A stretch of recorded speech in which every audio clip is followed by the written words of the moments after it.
नमस्कार, आपका बहुत बहुत स्वागत है आरएन टीवी नेशनल में। मैं हूं आपके साथ वर्षा शर्मा। रुक करेंगे उत्तराखंड की खबरों की ओर। मुख्यमंत्री पुष्कर सिंह धामी ने संघ लोक सेवा आयोग की प्रतिष्ठित सिविल सेवा परीक्षा में सफल उम्मीदवारों को बधाई दी है। उन्होंने बता दें कि नागला तराई स्थित अपने निजी आवास पर शांभवी तिवारी, प्रिया चौहान, सौम्या से मुलाकात की और उन्हें हार्दिक शुभकामनाएं दी।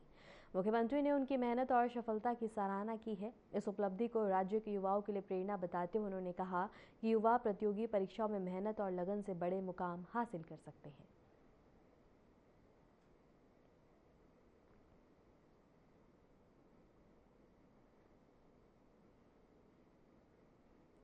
देहरादून में आयोजित विशेष गहन राज्य कार्यशाला में उत्तराखंड के मुख्यमंत्री पुष्कर सिंह धामी ने भाग लिया। इस दौरान उन्होंने राज्य में चल रही प्रमुख विकास परियोजनाओं और मुख्य सेवक संवाद के तहत सामने आए मुद्दों की समीक्षा की। साथ ही मुख्यमंत्री ने अधिकारियों को जन सुनवाई को मजबूत करने और विकास कार्यों में तेजी लाने के निर्देश दिए। वहीं कार्यशाला में युवाओं के लिए कौशल विकास, रोजगार, कृषि और बागवानी जैसे क्षेत्रों पर विशेष ध्यान देने पर चर्चा की गई।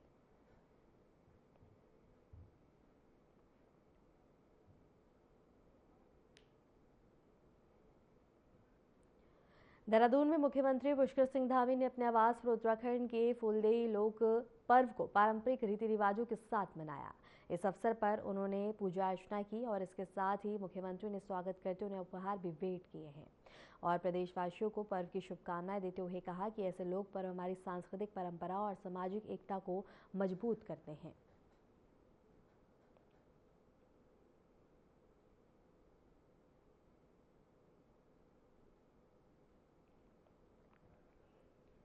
उत्तराखंड के मुख्यमंत्री पुष्कर सिंह धामी ने टनकपुर स्थित उपजिला अस्पताल का दौरा कर वहां की स्वास्थ्य व्यवस्थाओं का निरीक्षण किया।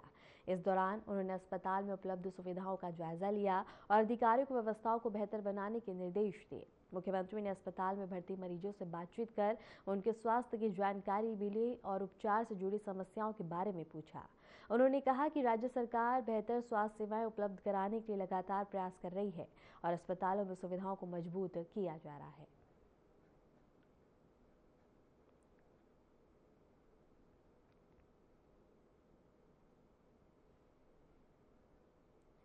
उत्तराखंड के बजट सत्र के दौरान विधायकों ने अपने अपने क्षेत्रों की समस्याएं उठाई। इस दौरान नैनीताल से बीजेपी विधायक सरिता आर्या ने महिलाओं पर बढ़ते अत्याचार के मुद्दे पर कड़ी प्रतिक्रिया दी। उन्होंने कहा कि महिलाओं के खिलाफ होने वाली किसी भी अपराध की वह घोर निंदा करती हैं। उन्होंने स्पष्ट कहा कि अपराधी चाहे किसी भी पार्टी, संगठन या आम नागरिक से जुड़ा हो, उसके खिलाफ सख्त कार्रवाई होनी चाहिए।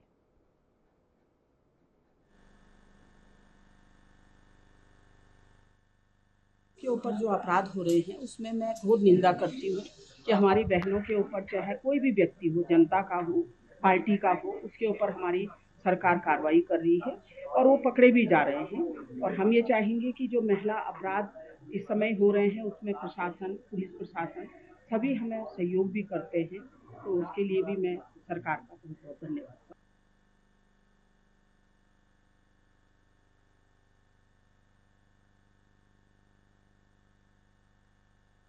उत्तराखंड के भराड़ीसैंण में 9 से 13 मार्च तक आयोजित बजट सत्र को लेकर विपक्ष ने सरकार पर सवाल उठाए। नेता प्रतिपक्ष यशपाल आर्य ने कहा, मुख्यमंत्री और राज्यपाल का अभिभाषण सिर्फ शब्दों का मकड़जाल है और बजट दिशाहीन और संकल्पहीन है। उन्होंने आरोप लगाया कि कई योजनाओं में कटौती की गई है और सरकार पिछले बजट का पूरा उपयोग भी नहीं कर पाई। वहीं हरिद्वार ग्रामीण से विधायक अनुपमा रावत ने कहा कि बजट सत्र कम से कम 21 दिन का होना चाहिए ताकि सभी विधायक अपनी समस्याएं सामने रख सकें। देखिए, सत्र तो हमेशा ही अच्छे रहते हैं, अच्छे मानने चाहिए, क्योंकि इसका इंतजार हम भी करते हैं, हमारी जनता भी करती है।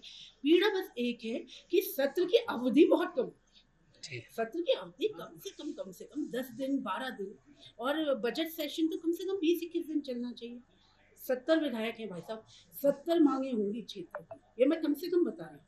कई नियम होते हैं, तो अगर मल्टीप्लाई करें तो कम से कम 300-400 रोज के हमारे इश्यूज होंगे क्षेत्र के। और सदन के अंदर तो जो भी बोला जाता है वो सत्य होता है और न्यायपूर्वक होता है, न्यायपूर्ण होता है, लेकिन सत्र की अवधि कम होने की वजह से कहीं ना कहीं वो पेंडिंग हो जाता है। और पेंडिंग होने का मतलब है कि क्षेत्र का विकास पेंडिंग होगा। इतना बड़ा बजट हम ला रहे हैं, उसका क्रियान्वयन कैसे होगा? क्रियान्वयन तो विधायक ही करेंगे, पदेन सदस्य हैं, निर्वाचित सदस्य हैं। जब हम बताएंगे तभी तो हमारे क्षेत्र में वो काम होंगे। तो यही कहना है। रही बात सत्र के बारे में, आप मेरे से वैसे पूछे कि आप डिस्क्राइब करें सत्र के बारे में, तो इसमें जाने के लिए तो हर व्यक्ति सपना देखता है, बहुत कम लोगों का पूरा होता है। उन 70 लोगों में से हम हैं। सत्र तो सुंदर ही होते हैं, खूबसूरत होते हैं, लेकिन इस मौजूदा सरकार में इसकी अवधि बढ़नी चाहिए, ये उम्मीद हम करते हैं। खनन भाई साहब रुक नहीं। मैं अपने क्षेत्र हरिद्वार ग्रामीण की बात करूँ, दिन दहाड़े सुबह शाम डंपर्स और ओवरलोडिंग के ट्रक्स, हर तीसरे दिन एक जवान मौत, किसी का कभी कोई बच्चे की माँ मरती है, बच्चा अनाथ हो जाता है, कभी घर का मुखिया खत्म हो जाता है, कभी नौनिहाल खत्म हो जाते हैं। तो ये तो इतना मतलब एक तरीके से बिल्कुल बेलगाम हो गया है। और निलंबन कीजिए, सीधे इनको रेस्ट्रिकेट कीजिए, तभी कुछ होगा इसमें। और जिलाधिकारी, आज खनन पे सवाल लगा था, तो जो प्रत्युत्तर आया था, जिलाधिकारी जो हैं उसके हेड होते हैं, क्या कर रहे हैं लोग? एक जगह भी पुलिस का कोई कर्मी, कोई कांस्टेबल, कोई सिपाही नहीं खड़ा होता है, और ये बेधड़क ऐसे चलते हैं, इतनी तेज रफ्तार होती है कि सामने जो आएगा वो रौंदा जाएगा। सरकार असहज हुई है। सरकार के हमारे सवालों के जवाब देने के लिए उन्होंने अपने को असहज महसूस किया है। प्रश्नों के उत्तर देने में उन्हें कठिनाई सी हुई है, क्योंकि गंभीर विषय थे, गंभीर प्रश्न थे और जन मुद्दों से जुड़े हुए सवाल थे। सरकार बचना चाहती थी और सवालों से कतरा भी रही थी। जो बजट भाषण रहा है, जो अभिभाषण माननीय मुख्यमंत्री का वहाँ राज्यपाल के अभिभाषण में जो उन्होंने अपने सदन में जिस तरीके से उनका वक्तव्य रहा है, उसमें कोई ठोस विजन नहीं दिखाई दिया, कोई दिशाहीन और संकल्पहीन विचार सदन में आए हैं। लेकिन हम कह सकते हैं कि ये बजट निश्चित रूप से दिशाहीन है, निराशाजनक है और कोई विजन नहीं है, कोई दृष्टि नहीं है, कोई रोड मैप नहीं है, कोई भविष्य की रूपरेखा नहीं है। और ये चुनावी बजट है और इसमें शब्दों का जाल है, मकड़ जाल है। और लेकिन जनता हताश है। हर वर्ग के साथ नाइंसाफ़ी देखने को मिली है। जो महत्वपूर्ण, जो हमारे कार्य, जो हमारे जो प्रमुख योजनाएं हैं, चाहे वो अनुसूचित जाति के साथ वो जनजाति की हों, जो हमारे अकलियतों की हों, जो हमारे पिछड़े वर्ग की हों, लेकिन उन योजनाओं में भी धनराशि में कटौती कर दी गई है। आकार बड़ा है बजट का, 1,11,000 करोड़, लेकिन पिछले वर्ष का अब के पन्ने पलटें तो 50% भी पैसा राज्य सरकार विभिन्न विभागों में खर्च नहीं कर पाई। यह बजट केंद्र सहायतित योजनाओं से आधारित है और इस बजट में जो सेंट्रल स्पॉन्सर्ड स्कीम्स हैं उसके जरिए उस खाई को पाटने की कोशिश की जा रही है। तो लेकिन कर्ज भी बढ़ रहा है, कर्ज में डूबा हुआ प्रदेश, हर व्यक्ति कर्ज में डूबा हुआ है। और यह भी स्पष्ट है कि कर्मचारियों का वेतन भी लोन लेकर चुकाया जा रहा है और डबल इंजन की सरकार। और इस गैर शरण भराई शरण के लिए कोई धनराशि, कोई ठोस पहल नहीं की गई है। सिर्फ शब्दों की जादूगरी है, शब्दों की बाजीगरी। हरिद्वार प्रेस क्लब में पत्रकार वार्ता के दौरान स्वामी प्रभुनंद गिरी ने बता दें कि जूना अखाड़ा के निष्कासन पर कड़ी आपत्ति जताई। उन्होंने कहा कि अखाड़े के लगाए गए सभी आरोप गलत हैं और दुर्भाग्यपूर्ण हैं, क्योंकि उन्होंने कभी नागा दीक्षा या जूना अखाड़े की सदस्यता नहीं ली है। उन्होंने केंद्र सरकार से मामले में निष्पक्ष जांच कराने और अपनी सुरक्षा सुनिश्चित करने की मांग की। बता दें कि स्वामी ने 4 संतों पर अनैतिक धन की मांग और षड्यंत्र के गंभीर आरोप लगाए हैं।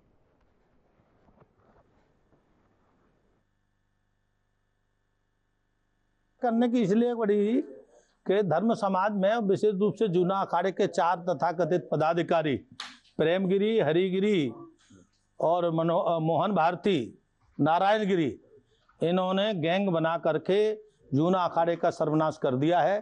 तो जूना अखाड़ बचना चाहिए, जूना अखाड़े की प्रतिष्ठा बचनी चाहिए। जूना अखाड़े को और समाज के लोगों को इनका बहिष्कार करना चाहिए। सरकार को इनके अवैध कार्यों की जांच करनी चाहिए। धर्म विरोधी, राष्ट्र विरोधी, समाज विरोधी जो गतिविधियां हैं इनकी जांच होनी चाहिए। ये हमने सरकार से इस बात के माध्यम से मांग की। हमने धर्म दिया था। कितना पैसा दिया था? पैसा वो बता देंगे जो दिया था आपको। पहले हम तो उनसे कह रहे हैं कि दे दो, पता है हमको, सब हिसाब लिखूंगा ना मैं। अभी मेरे पूरा हिसाब लिखा नहीं है ना, हिसाब लिखूंगा, जोड़ूंगा, जितना गया है वो सब पैसा हमारा दे दें वापिस, अगर नैतिकता है। क्योंकि हमने पैसा धर्म के लिए लिया था और धर्म के लिए दिया था, अधर्म के लिए नहीं दिया। अब वहां पर अखाड़े में जो नशे का काम चलता है और नशे को बढ़ावा दिया जाता है और भी अवैध काम होते हैं जिसके मैं सहमत नहीं हूं, और मेरे एक विवाद का भी कारण यही है। मैं क्योंकि आश्रम और अखाड़ा व्यापार के लिए नहीं होते, लेकिन वहां व्यापारिक प्रतिष्ठान बना हुआ है तो वो ठीक नहीं। जैसे आपने कहा, जब नागा अवैध बनाए जा रहे हैं, सरकार को, समाज को बहकाया जा रहा है। जैसे मैंने कहा कि गृहस्थियों को राख मल करके और नंगा करके और नशा करा के नागा बना करके निकाल दिया जाता है, तो ये क्या ठीक है? क्या ये ठीक नहीं है? क्योंकि आपके पास नागा समाप्त हो गई।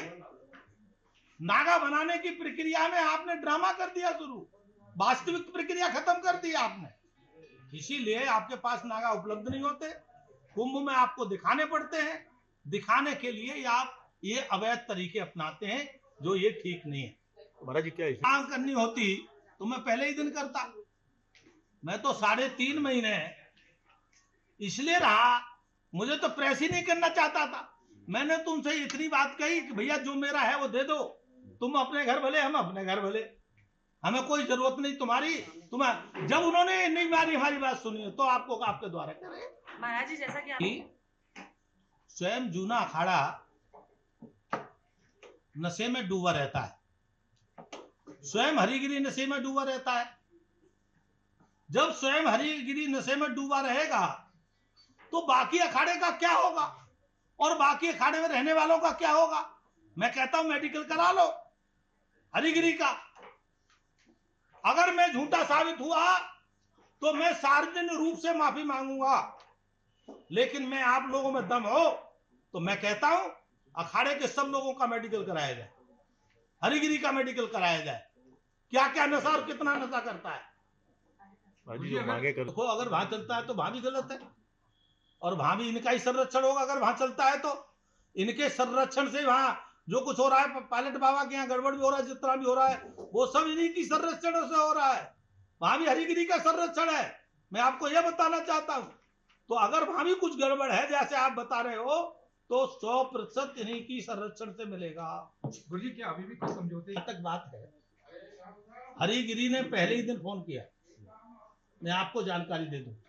इधर पत्र का निष्कासन किया है इन्होंने और मेरे पास रात को ही फोन आया कि महाराज जी गलती हो गई है, श्रीमान जी गलती हो गई है, हम उसे सुधार कर लेंगे। मैंने कहा गलती नहीं होगी, ठीक हो गया है और इसीलिए अब इसमें सुधार की कोई गुंजाइश नहीं है।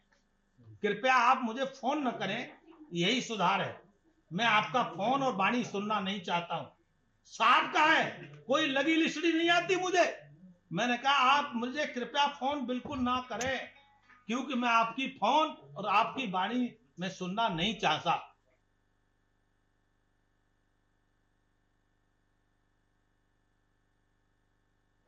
हरिद्वार में पुलिस ने ब्लैक फिल्म और यातायात नियम तोड़ने वालों पर कार्रवाई तेज कर दी है। इसी के तहत पंतदीप पार्किंग के पास सीपीयू यूनिट के चेकिंग अभियान चलाकर कई वाहनों की जांच की और नियम उल्लंघन करने वालों के खिलाफ कार्रवाई की है। इस दौरान पुलिस ने वाहन चालकों से अपील की है कि वे नियमों का पालन करें ताकि सुरक्षित यातायात सुनिश्चित किया जा सके।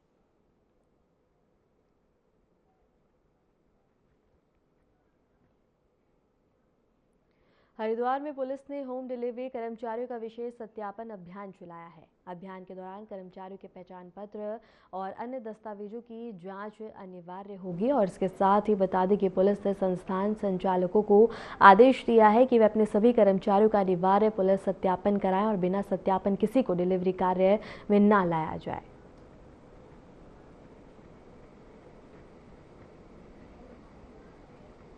हरिद्वार मेयर की पेड़ी के पास सुभाष घाट के पास नहाते समय एक युवक गंगा नदी के तेज बहाव में बह गया। पुलिस और जल पुलिस के गोताखोरों की टीम युवक को खोजने में जुटी हुई है। वहीं घटना का लाइव वीडियो सोशल मीडिया पर तेजी से वायरल हो रहा है। प्रशासन ने लोगों से गंगा में सावधानी बरतने की अपील की है।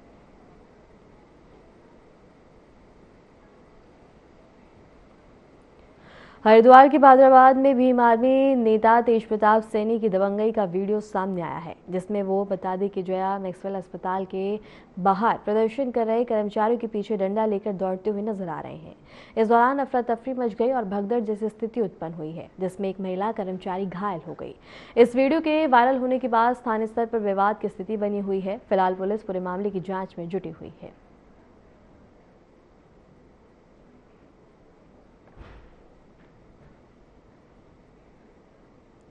रुद्रप्रयाग से बड़ी खबर है, जहां मौसम का मिजाज बदलता हुआ नजर आया है। निचले इलाकों में हल्की बारिश देखने को मिली। बाबा केदार धाम में बर्फबारी का दौर जारी है।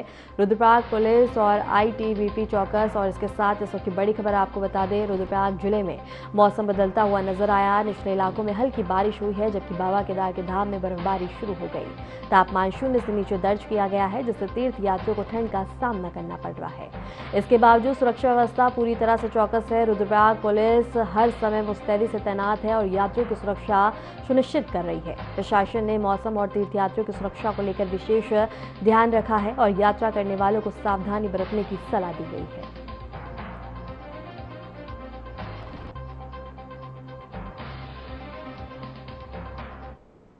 उत्तराखंड विधानसभा के बजट सत्र में अवैध खनन का मुद्दा जोरदार तरीके से उठता हुआ नजर आ रहा है। इस दौरान विकासनगर से बीजेपी विधायक मुन्ना सिंह चौहान ने कहा कि खनिज एक खुली संपदा है, लेकिन कई मामलों में अवैध खनन की शिकायत सही पाई जाती है।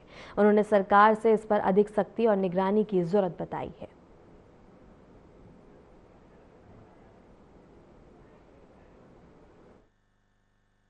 नहीं, देखिए, खनिज एक खुली संपदा होती है, ताला चाबी में नहीं।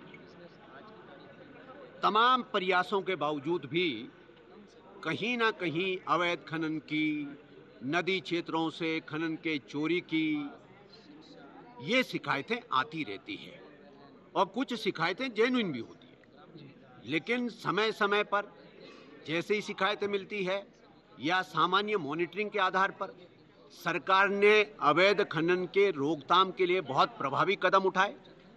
आपने देखा होगा, आपने मुख्यमंत्री जी के ने जो अपने बजट भाषण में या राज्यपाल महोदय के अभिभाषण पर चर्चा के दौरान भी मुख्यमंत्री जी ने इसको रेखांकित किया कि जहां हमारा खनन का राजस्व 400 करोड़ था, वो बढ़ करके 1200 करोड़ हो गया। तो जाहिर तौर पे है जो खनन का है, जो खनन गतिविधियां थी, उसको ठीक से रेगुलेट किया गया। अवैध खनन पर प्रभावी तरीके से कंट्रोल किया गया। यदि पूरी तरीके से रोक नहीं तो प्रभावी तरीके से उसको काफ़ी हद तक उसको सीमित करने का किया गया। रेवेन्यू कलेक्शन का काम बहुत प्रभावी तरीके से किया गया और जहाँ जहाँ प्रैक्टिकली पॉसिबल था वहाँ अवैध खनन या चोरी चकारी करने वाले लोगों के खिलाफ कार्रवाई हुई। वो वाहन जब्त हुए, उन पर पेनाल्टीज इम्पोज हुई। हाँ, लेकिन चूंकि मैं खुद भी अपने स्तर पर भी जहाँ जहाँ मुझे कहीं अवैध खनन की शिकायतें मिलती है या अपने भ्रमण के दौरान मुझे अवैध गतिविधियाँ कहीं नजर आती है, तो मैं अपने स्तर पे भी बहुत खुलेपन के साथ, खुले आसमान के नीचे, दिन दहाड़े मैं उसके बारे में कार्रवाई भी करता हूँ और उसमें अपना विचार भी देता हूँ। तो निश्चित रूप से आगे भी मेरी सरकार से ही रहेगा कि अवैध खनन के काम में जो भी कोई संलिप्त पाया जाता है, उन सब लोगों को, उन तत्वों के खिलाफ सख्ती से कार्रवाई होनी चाहिए। सर, आपका क्षेत्र हिमाचल से भी लगा हुआ है, कई बार शिकायतें आती कि वहाँ से जो है बॉर्डरिंग एरियाज में ये समस्या बनी रहती है। बॉर्डर एरियाज में एनफोर्समेंट में दिक्कत होती है। आजकल नदी में पानी नहीं होता है, तमाम सारे ऊपर हमारे डैम्स, बैराज वगैरह बने हुए। हम इधर से रेड करते हैं, वहाँ से भाग करके हिमाचल पहुँच जाते हैं। शायद उनकी तरफ भी ऐसा ही होता होगा कई बार, वो भी कुछ अपने यहाँ से एनफोर्समेंट करते हैं तो इधर को निकल आते हैं। और कई बार तो ये सवाल होता है कि हिमाचल में पड़ रहा है कि उत्तराखंड में पड़ रहा है, इस पे विवाद होने लगता है। तो हमेशा बॉर्डर एरिया का, जिसे कहना चाहिए फायदा उठाते हुए जो इस प्रकार के तत्व होते हैं, वो उसका नाजायज फायदा उठाने का प्रयास करते हैं। लेकिन फिर भी हम उसके ऊपर सख्ती से नज़र रखते हैं। और कम से कम चूंकि मेरी खुद की विधानसभा वो बॉर्डरिंग विद हिमाचल है, मेरा खुद का रुख तो बहुत सख्त रहता है इस बारे में। और बिल्कुल सबके सामने, मीडिया के सामने, खुले आसमान के नीचे सब लोगों के सामने अपनी कार्रवाई करता हूं और डे लाइट में होता है और सबको मालूम पड़ता है कि क्या कार्रवाई की। उत्तराखंड में हाल के दिनों में गैस आपूर्ति में व्यवधान के कारण कई जिलों में सिलेंडरों की किल्लत की स्थिति देखने को मिली। राजधानी देहरादून सहित प्रदेश के लगभग सभी जिलों में उपभोक्ताओं को गैस सिलेंडर प्राप्त करने में कुछ परेशानियों का सामना करना पड़ा। इस स्थिति को देखते हुए शासन और प्रशासन पूरी तरह से अलर्ट मोड में आ गए। गैस आपूर्ति को सामान्य बनाए रखने के लिए लगातार निगरानी की जा रही है। तो वहीं बीजेपी प्रदेश अध्यक्ष महेंद्र भट्ट इस मामले पर प्रतिक्रिया देते हुए कहा कि वर्तमान में वैश्विक स्तर पर कुछ संकट की स्थिति जरूर है, लेकिन इसके बावजूद भारत में गैस सिलेंडर की आपूर्ति में कोई कमी नहीं आई है। वैश्विक संकट है, हम सब लोग इस बात को समझते हैं। उसके बाद भी भारतवर्ष ऐसा देश है जहां गैस की आपूर्ति की कोई कमी नहीं है। जो भी आपको कुछ बीच में थोड़ा सा ऑनलाइन दिक्कत आई थी, उसका भी समाधान निकाल दिया गया है। हर व्यक्ति को, हर परिवार को गैस की सुविधा यथावत मिलेगी। इसमें जो बौखलाहट पैदा करने का और संशय पैदा करने का जो कांग्रेस काम कर रही है, उसको भी जनता समझती है और जनता इसका भी जवाब ठीक समय पर देगी।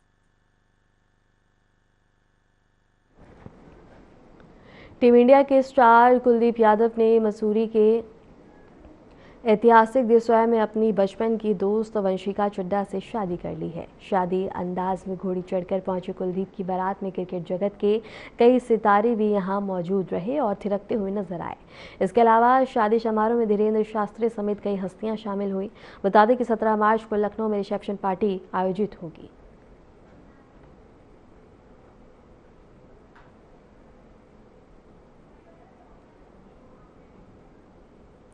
फिलहाल के लिए उत्तराखंड की खबरों में इतना ही और ऐसे उत्तराखंड की तमाम खबरों को जानने के लिए देखते रहें RNTV नेशनल।